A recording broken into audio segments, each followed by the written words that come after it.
Hi guys, good morning from St. Lucia, where in a few hours from now India will take on Australia in what is a crucial Super 8 game, the final Super 8 game of course for both teams. It's become more important after the events of last night in St. Vincent, where Afghanistan secured a historic victory over Australia. Now, I'll just quickly running through the permutations and combinations here. If India wins against Australia in St. Lucia, then it will go through to the semi-finals. Australia, despite losing, can still advance. They need to make sure that they don't lose big and their net run rate doesn't take a big hit, and hope that Bangladesh beats Afghanistan, in which case there will be a three-way tie on 2 points and Australia will scrape through based on better net run rate. Moving over to the conditions, as you can see behind me, it's been bright and sunny here every day for the last 10 days. Really, it's been pretty windy as well. There have been tropical showers, but those have been passing showers, and the conditions are likely to remain the same for Monday morning's game. Bright, sunny, and humid. Now, talking about the ground, the Ayan Acharya ground has been a high-scoring venue this entire World Cup.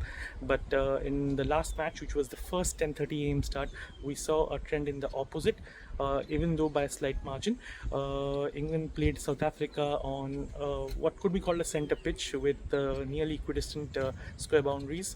But more importantly, because the match was a morning game, the pitch seemed to play slower than expected. As the innings progressed, it did look like the variations and pace of deliveries were doing better than pace on, and we saw that when South Africa defended its total of 163 expertly.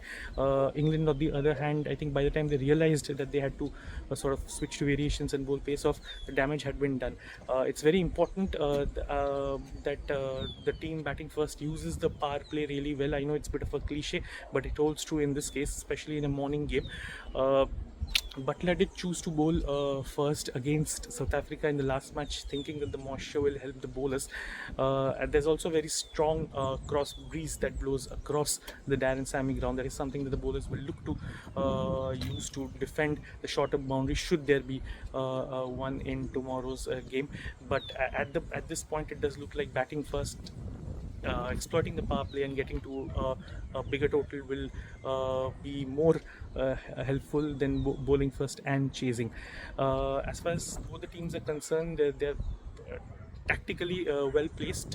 Both in India and Australia, they've got a mix of left and right hand options who can use the wind while batting and attack as an attacking option and as a defensive option while bowling. As far as team combinations are concerned, I don't see India changing the 11, to be honest.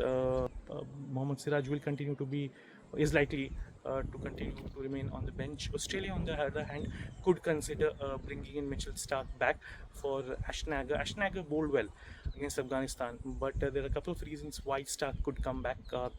One, it's the new ball threat that he poses, and two, Rohit Sharma has been dismissed thrice by left arm pacers in this World Cup, so that's a positive matchup for Australia. And Stark, if he comes in, he'll also try to use the wind to swing the ball back into Rohit Sharma. So whatever happens, one thing's for sure: the Super 8 Group 1 is heading towards a very thrilling finale. I'll be at the venue getting you all the live updates. We'll be running a live blog on Sportstar website, of course. So do follow us for all the updates. And until the next time, this is Ayan Acharya signing off. Thank you.